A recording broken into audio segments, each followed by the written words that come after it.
Selamat siang, salam sejahtera kita semua. Saya langsung aja, saya mau jelaskan begini.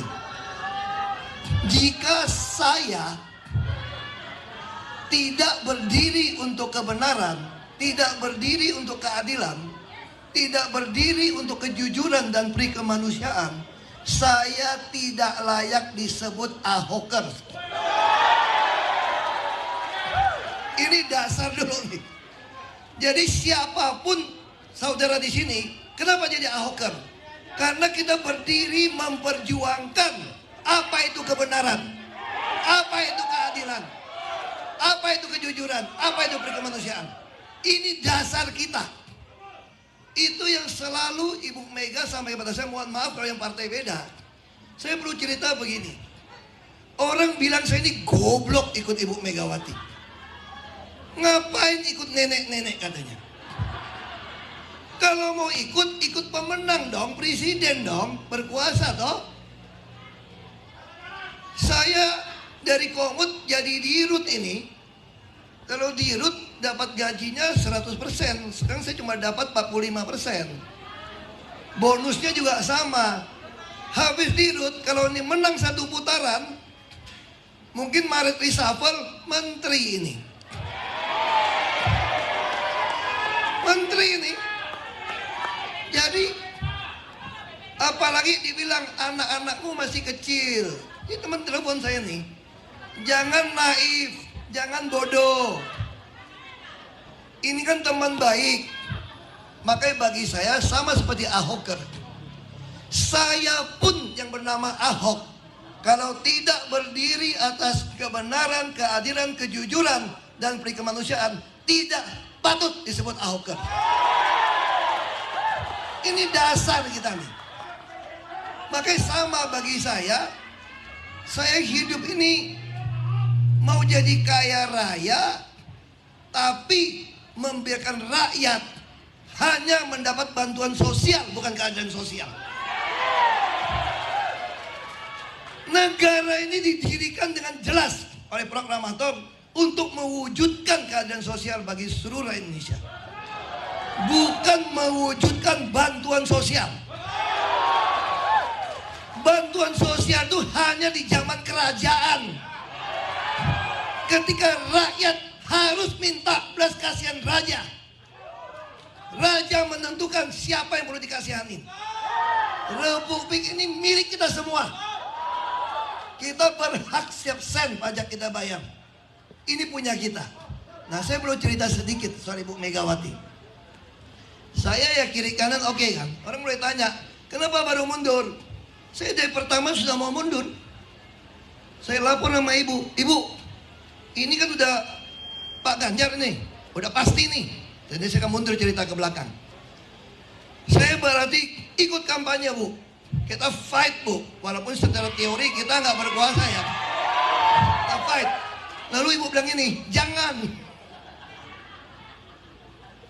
Pak Ahok ditugaskan jaga Pertamina. Nanti saya akan jelaskan kalimat ditugaskan. Jaga Pertamina. Wah iya juga ya.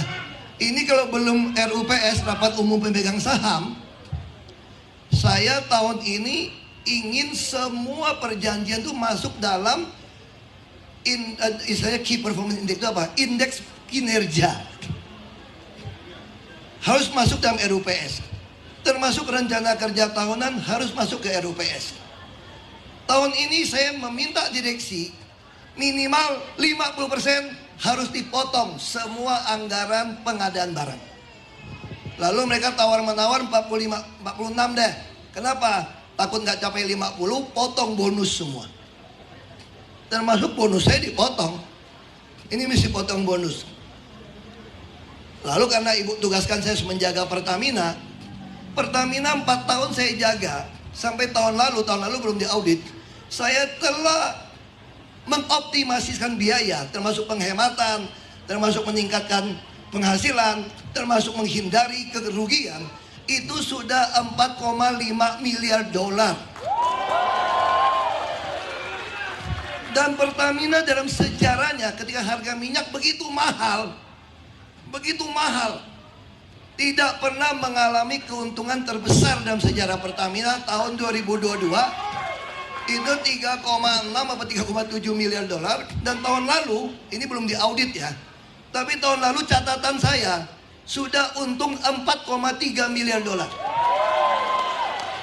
Dan kami sebagai komisaris direksi berhak terima komisi 1 sampai 1,3% dari uang keuntungan tadi.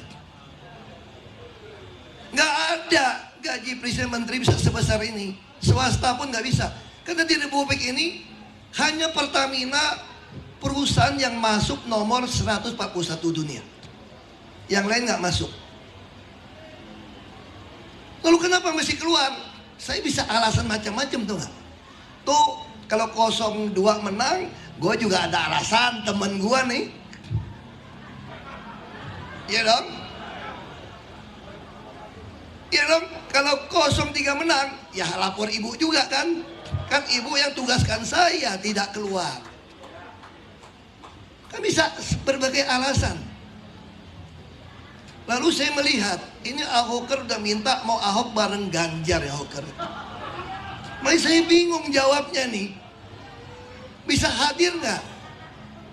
Lalu teman-teman bilang, yang paling lucu nih ada teman tuh namanya Yunarto Wijaya kan, Toto itu.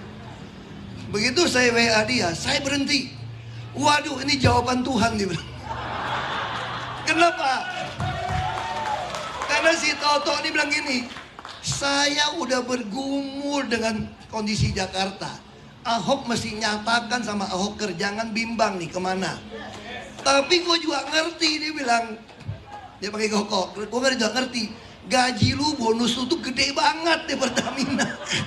Kalau gue nyuruh lu mundur, sama aja gue kayaknya nyembelih lu punya duit tuh. Begitu saya bilang mundur, waduh ini jawaban doa saya. Saya pikir boleh juga, dia berdoa juga ternyata ya. Nah di sini saya mau kasih tahu juga ya. Tadi yang baca doa namanya Gus Soleh. Gus Soleh berdiri dong. Pasti banyak yang bapak ibu pikir saya baru kenal beliau ini. Saya waktu calon bupati, yang ke Belitung ngajarin saya untuk kampanye apa ya, udah pakai ayat-ayat macam-macam. Ini Gus Soleh sama Gus Mus. Banyak orang nggak tahu saya kenal baik beliau dari dulu. Beliau sengaja ke Belitung dukung saya waktu saya calon bupati. Pasti bapak ibu pasti nggak pernah nyangka kan. Kita ini itu udah lama. Nah terus itu karir politik pertama. Lalu kita balik ke soal Ibu Mega. Waktu itu sempat nggak yang tanpa seizin partai PD Perjuangan tiba-tiba ada deklarasi di GBK rambut putih.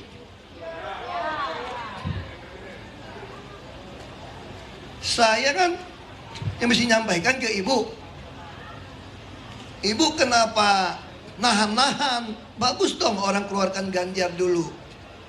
Lalu ibu bilang, Pak Ahok, partai kita itu sudah memutuskan memberikan hak prerogatif kepada ketua umum untuk menentukan siapa calon presiden. Dan saya sudah jelas menyampaikan di Rakernas, PDI Perjuangan akan mencalonkan kader terbaiknya. Jadi buat apa buru-buru? Buru-buru diserang. Justru yang cepat mendeklarasi itu sudah pengen supaya jadi berantakan tuh gak? Tapi ketika saya tanya nih, ini perlu bapak ibu ketahui nih, yang suka nyela-nyela Ibu Mega. Bukan saya bela Ibu Mega karena seumur sama mak saya ya, bukan ya? Karena mirip mak saya juga ada tai lalat ya, bukan ya? Ini karena kita sama-sama berdiri dengan ideologi yang sama. Terus saya dengar nih, mulai gosip nih, Ibu Mega mau paksa Mbak Puan yang jadi, nggak mau Mas Ganjar. Wah, pada marah semua nih. Saya juga kan emosi juga orangnya kan. Datang ketemu ibu, aku ngomong kau sama ibu, saya paling cuek lah. Bu, saya tahu nih kenapa Mas Ganjar ditahan-tahan nih bu. Kenapa? Pengen Mbak Puan kan?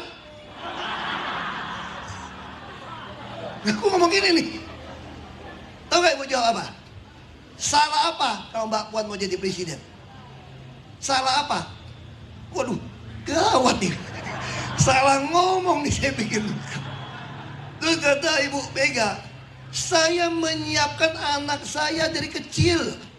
Dari zamannya ngelawan Orde Baru, Mbak Puan udah diikutkan. Tapi Mas Prananda itu saya yang taruh tidak terlibat eksekutif legislatif. Karena untuk ngelola partai, Ibu dengan baik membagi anak-anaknya.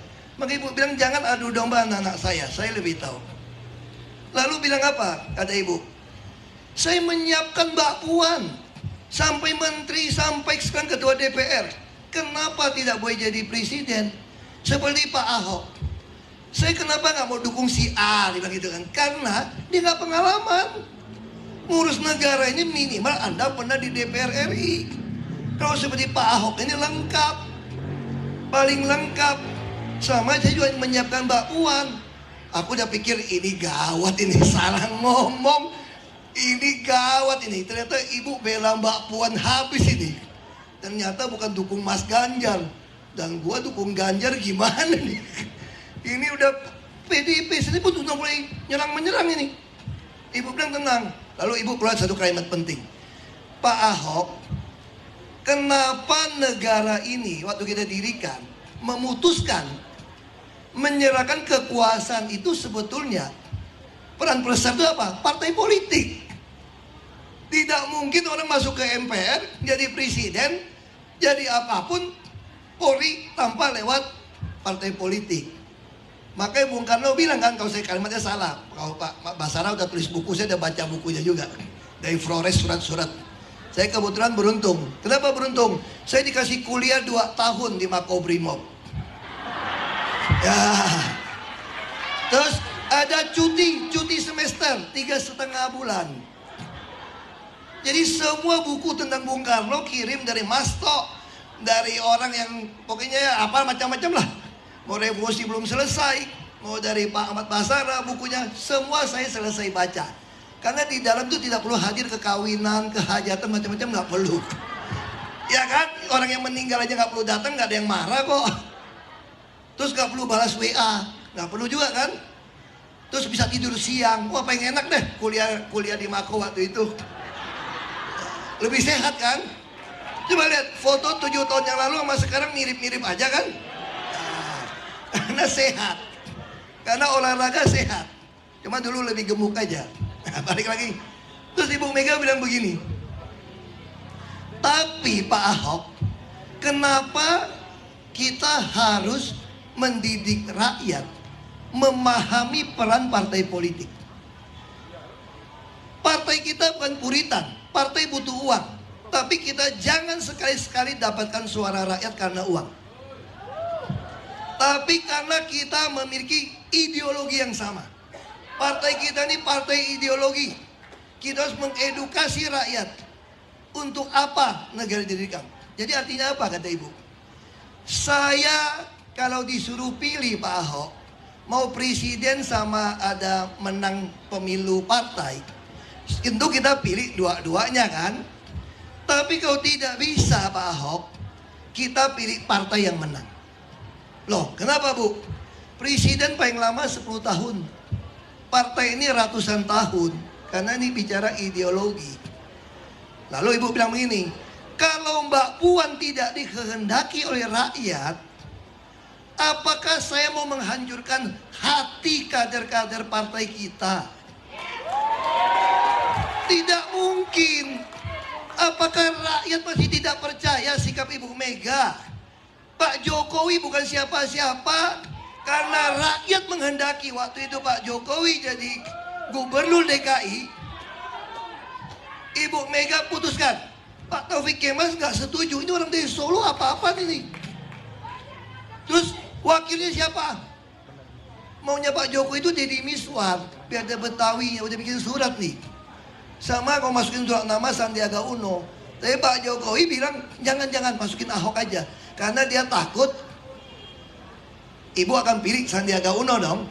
Kalau masukin Ahok kan, nah ini kan ada Cina-Cina asing-asing kafir-kafirnya nih. Kalau pilih Ahok pasti kalah. Ini ibu kota bos, ibu kota 50% plus 1.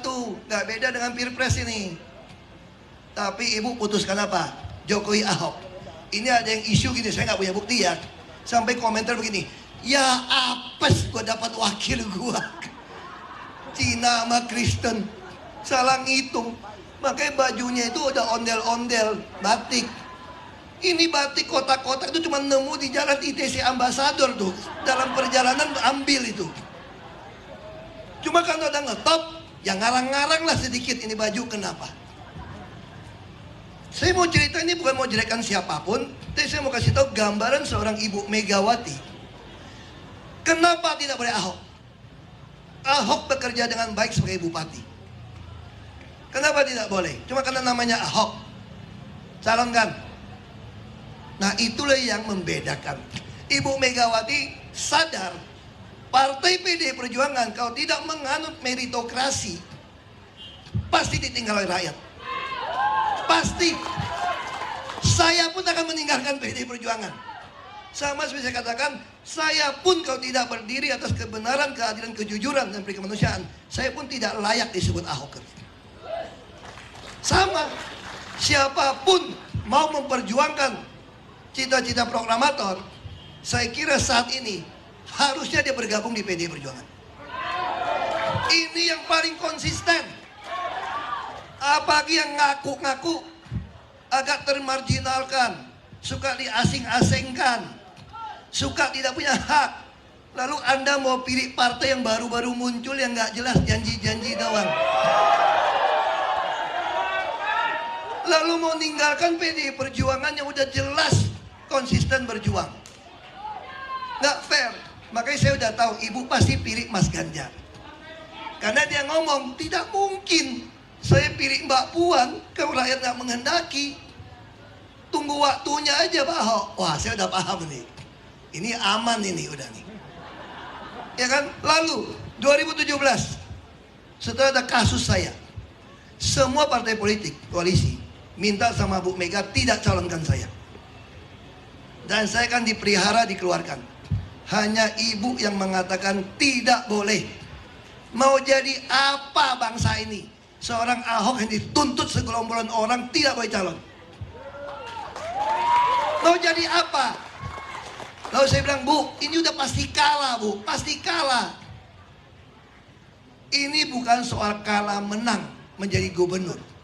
Kalah menang terletak ketika kita mau ikutin cita-cita proklamator, berpegang ideologi Pancasila atau tidak. Kalau kita tidak ikut, itu kita kalah. Itu kita kalah. Jadi, waduh, ini gawat juga nih. Kiri kanan beda kan? Tanggung jawab sendiri, bisa masuk penjara ini. Maka ibu bilang gini setiap kali datang, pokoknya sabar. Bapak saya dulu lebih susah. Nanti saya cerita yang lucu lah. Ini jangan di sini, nanti masalah. Weh udah datang, tapi saya mau cerita bahwa lalu Ibu Mega, saya datang lagi. Ibu tahu nggak pada ninggalin PDI Perjuangan tuh Bu? Kenapa? Ibu bilang petugas partai. Marah orang ini Bu. Ibu pakai kalimat yang lebih bagus lah. Nyuruh saya selotip-selotip, ibu sendiri kurang selotip kok pikir. Kemarin saya ngomong begitu kan. Kemarin semalam saya candain, ibu juga perlu selotip nih, lama-lama gue ketawa deh semalam. Lalu saya pengen tahu, kan fakta loh. Pada marah nih, ninggalkan PD Perjuangan karena ibu bilang petugas partai. Seolah-olah yang bukan petugas lebih bagus. Ibu udah bilang kalau partai politik melakukan kesalahan itu pasti dihukum rakyat. Jadi ayah ibu bilang begini, saya ini pun petugas partai Pak Ahok, Pak Ahok juga petugas partai. Wah aku kurang terima. Nah terus ibu bilang gini loh Pak, ini bicara bahasa Indonesia dulu ya.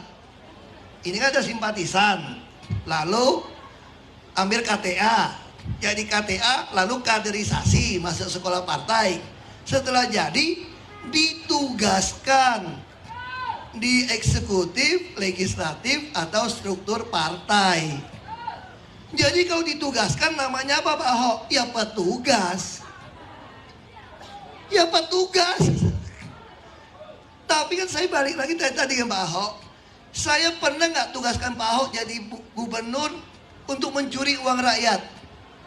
Untuk menipu rakyat, untuk tidak membantu rakyat. Kan tidak kan? Tugasnya pada Pak Ahok jelas. Membantu orang miskin dan butuhkan pertolongan. Mewujudkan keadilan sosial. Jaga uang rakyat jangan dicuri. Dibilang anjing lu Ahok. Memang gua anjing ditugaskan jaga duit rakyat. Iya kan memang gua anjing. Ya kan saya ditugaskan. Nah pertanyaannya Bapak Ibu, kenapa lalu Bapak Ibu nggak suka, tidak mau pilih saya karena saya petugas partai? Saya memang petugas kok. Yang lebih cilaka itu, kalau belagak jadi petugas, kemudian gue bikin partai mau ngambil partainya yang nugasin. Itu yang nggak boleh. Iya kan? Nah sama juga kita berisik. Kenapa kita bilang ini harus diperjuangkan? Ibu Megawati saja yang dituduh akan memaksakan mencalonkan Mbak Puan, bukan Mas Ganjar. Itu saja menyiapkan anaknya dari kecil. Ada jabatan-jabatan diuji karakternya, diuji kemampuannya, diisi pengetahuannya. Kalau Anda bicara dinasti, orang Kennedy semua, ya mungkin anak saya satu hari Bapak Ibu pilih juga jadi gubernur kalau dia bagus. Tapi saya tidak akan pernah memanipulasi, memaksa Bapak Ibu milih anak saya karena alasan Ahoker. Kalau Ahoker hanya mendengarkan saya ngomong, padahal saya sudah menyimpang dari prinsip Ahok, itu Anda goblok minta ampun, gue bilang. Iya dong, emang gue dewa? Sirik tahu kalau jadi manusia itu dewa. Itu sirik. Lu jangan aneh-aneh lu, gue bilang.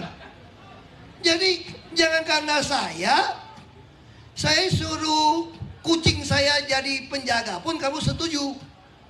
Ya kamu yang gendeng gitu. Goblok gue bilang. Makanya saya bilang sederhana bagi saya, Ahoker. Sekalipun sampai dalam prinsip seorang Ahok, tinggalkan. Kita bukan takut kepada orang, bukan takut pada partai politik. Kita hanya takut pada Tuhan. Siapapun pemimpin negeri ini, siapapun dipercayakan jadi ketua umum partai, kalau dia tidak takut akan Tuhan, tidak berpegang pada sumpah jabatan, kita tinggalkan. Kita tinggalkan, nggak ada urusan. Nah ini yang saya mau sampaikan di sini. Pertanyaannya kenapa saya mundurnya kok telat tadi kan?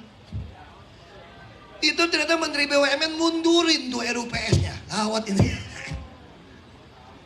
Waduh, ini mundur. Ini Ahoker mau kumpul tanggal 4 ini mepet bener ini. Saya udah bingung ini. Saya udah kasih tahu sekretaris saya, tolong semua yang di ruangan ini difoto, ruangan komut saya.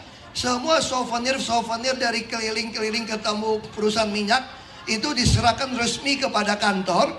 Karena kok dari Petronas itu ditulis lapis emas 24 karat semua. Itu souvenir itu lapis. Saya nggak bawa pulang, ada yang bawa pulang kan cilaka kan. Foto serah terima.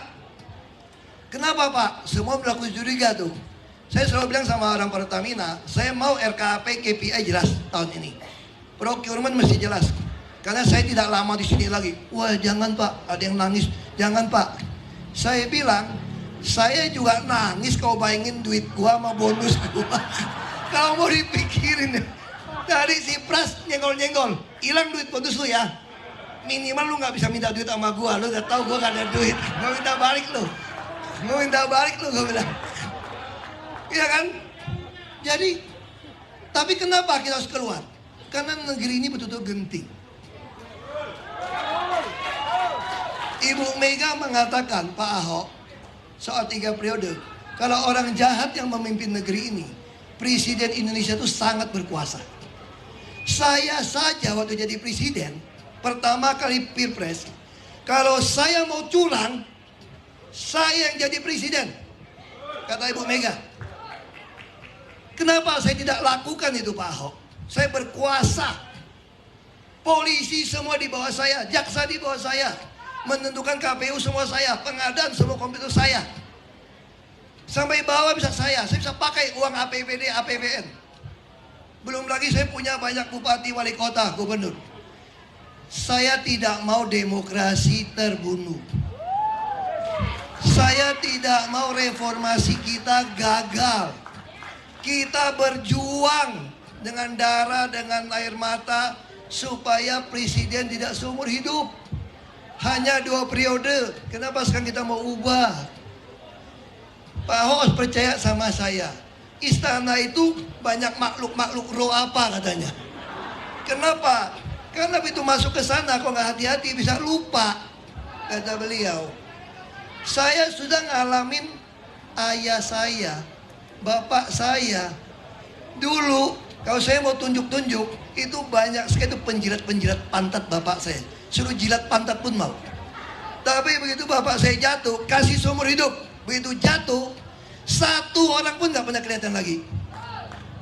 Jadi hati-hati. Jadi kita jangan mau dibohongin orang dengan bantuan-bantuan. Saya kira hoker kumpul di sini. Saya suka bicara sama orang mau main politik. Kenapa saya nggak suka bagi baju? Saya nggak suka bagi sembako, nggak suka bagi uang. Karena uang saya, sembako saya nggak cukup buat bagi-bagi. Iya dong. Kalau ada 100 orang, saya hanya mampu bagi 50 atau bagi 30, yang 70 akan iri.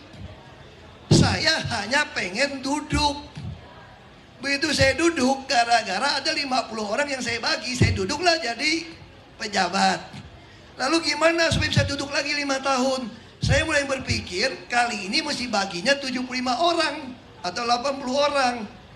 Itu namanya membodohi rakyat. Saya dari awal berpolitik, saya selalu katakan, dari zaman di Belitung, kalau Anda mau pilih saya, pilih. Karena nilai saya, kasih saya kesempatan memperjuangkan hak Anda, anak cucu Anda. Saya jamin tidak curi uang Anda. Saya jamin saya akan gunakan waktu saya penuh untuk Anda. Tapi kalau Anda lebih suka yang bagi-bagi, silakan. Saya berterima kasih sama Tuhan, karena ternyata Tuhan tidak kasih saya mimpin orang gede kayak kalian. Saya masih bisa punya waktu lebih banyak. Emangnya jadi pejabat enak? Yang enak itu kalau jadi dirut BUMN bos, itu enak. Lebih enak lagi jadi komut. Kenapa komut lebih enak? Karena kau jadi menteri pun nggak enak. Nggak ada duit, nggak ada waktu. Itu saya bilang, nggak cukup duitnya buat saya. Kau jadi dirut, banyak duit, nggak ada waktu. Yang enak komut, banyak duit, banyak waktu. Itu yang susah. Saya pikir, teman saya bilang, wah senang Ahok udah berhenti. Bagus Ahok berhenti. Punya waktu sama kita. Waduh, saya bilang sama istri saya, pulang sampai malam kan, capek ya. Saya bilang, nggak capek loh heran. Kalau kita lagi berjuang tuh ada yang capek nggak? Ada yang capek nggak? Itu artinya saudara mengikuti nuraninya. Kalau kita bekerja berjuang dengan nurani kita, nggak ada capek. Pasti semangat. Nah itu yang saya sampaikan. Sekali lagi, saya berharap ini pertama kali Pilpres dengan pemilu bareng. Kalau Ahok kan mau dengarkan saya, tolong pilih PDI Perjuangan. Karena tolong pilih DPD yang wakil dari PDI Perjuangan. Kenapa? Karena kita butuh suara mendukung Presiden Pak Ganjar waktu terpilih. Ini bareng, tolong. Ini yang saya minta. Jangan mau dibodohin orang. Lalu kalau pada brengsek, korup, salah lu nggak mau jadi caleg, gue bilang, nggak mau ikut jadi kader. Kalau lu merasa dia brengsek, ya lu gantiin dong. Lu gantiin. Nah itu yang lu kenapa nggak berani? Kalau mau berani, saya dulu juga penakut kok. Orang tanya kenapa baru keluar? Saya bilang ini kesempatan. Kita waktu reformasi dulu, saya sakit, takut. Ada duit dikit takut dulu. Nggak berani berjuang karena lawan Orde Baru takut. Kita selalu takut lawan penguasa, lawan oknum aparat takut. Tapi saya bilang kali ini kalau kita tidak berani ngelawan, tidak akan lagi terulang kesempatan yang sama. Mungkin kita mesti tunggu 20 tahun, 30 tahun masa Orde Baru kembali mungkin nanti. Jadi sekali lagi, lawan. Itu aja, terima kasih.